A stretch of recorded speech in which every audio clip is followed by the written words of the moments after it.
saya nak uwi amal le. Kau ni saya ambil dia marhum babodi. Babodi marhum pada guru saya lah.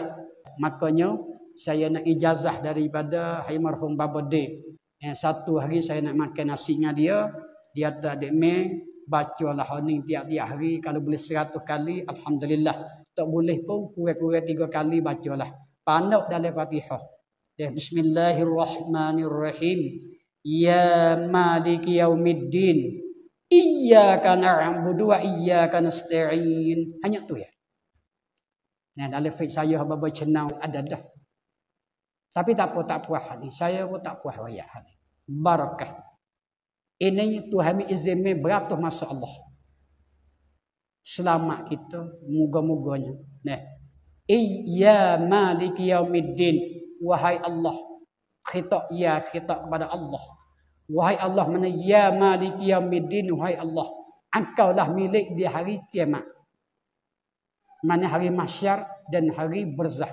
Itu hari milik belakang hari ni pun ya Allah dah. Nak hari besar-besar di hadapan lagi. Lepas kita mati dia semua memiliki sampai ke syurga. Iyyaka na'budu, akan dikau jua ya Allah yang aku sembah. Wa iyyaka nasta'in, akan dikau jua ya Allah yang aku minta tolong. Tepat aku minta tolong. Tak besar kan. Satu ayat daripadanya memuji dan satu ayat yang belakang ialah doa. Ingat dah, ya maliki yaumiddin iyyaka na'budu wa iyyaka nasta'in. Ijazahlah saya menerima daripada guru saya yang marhum Bapa Diska begitu. Dia tak terlupa pada hari ini. Dan saya pun dah amal semua. Dah tina jatuh amalah ini insya-Allah lagi pahala pula kelebihan dibalaskan oleh Allah Taala dan keberkatan dunia sambil-sambilnya banyak sekali-kali. Boleh jadi umur kita panjang, barakah, tak sakit penyakit.